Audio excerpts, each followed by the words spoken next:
श्रीराम समर्थ.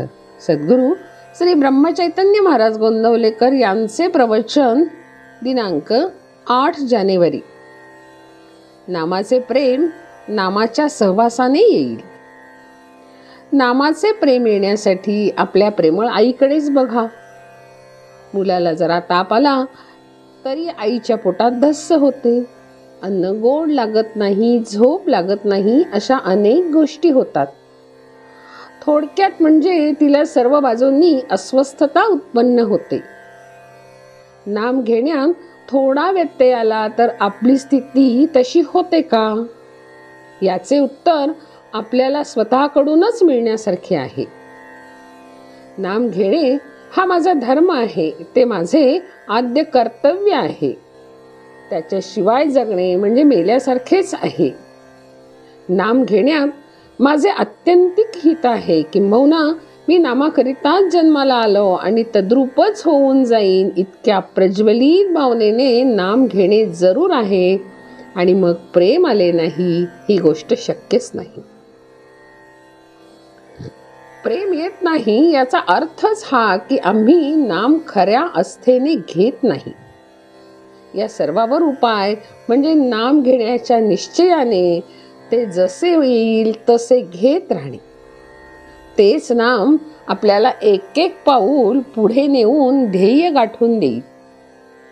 परिस्थिती चांगली आली म्हणजे नाम घेईन असे म्हणणारा मनुष्य नाम कधीच घेत नाही. नाम हे मनात किंवा उच्चार करूनही घेता येते. नामात राहावे म्हणजे अंतःकरणाची शुद्धता होईल आणि अंतःकरण शुद्ध झाले की भगवंताचे प्रेम येईल. नुसत्या पुष्कळ जपापेक्षा विवेकाने आणि विचाराने आलेले प्रेम नामात असणे जरूर आहे. खरे म्हटले म्हणजे नामातच नामाचे प्रेम आहे. ताकात लोणी असतेच, फक्त ते वर दिसत नाही. पण ताक घुसळल्यावर जसे ते वर येते तसे भगवंताचे नाम आपण घेतले की त्याचे प्रेम आपोआप वर येते. साध्या शब्दांचा देखील आपल्या वृत्तीवर परिणाम होऊन तो भाव आपल्या मनात जागृत होतो. मग भगवंताच्या नामाने भगवंताचे प्रेम का येणार नाही? आज तुम्हाला जेवढा वेळ रिकामा मिळतो तेवढा सगळा भगवंताच्या नामात घालवण्याचा प्रयत्न करा. पुष्कळ दिवस एका घरात राहिल्याने त्या घराविषयी आपल्याला प्रेम येते ना. प्रपंचाचे प्रेम आपल्याला सहवासाने आले आहे, तसे नामाच्या अखंड सहवासाने त्याचे प्रेम आपोआपच येईल. उठता बसता चालता बोलता आपण अनुसंधान ठेवण्याचा प्रयत्न करावा. कोणतेही व्यसन कालांतराने पचनी पडते आणि मग मनुष्य जास्त जास्त त्याच्या अधीन जातो. अफूचे पहा, दिवसेंदिवस त्या माणसाला जास्त अफू लागते. त्याप्रमाणे भगवंताच्या चिंतनाचे आपल्याला व्यसन लागले पाहिजे.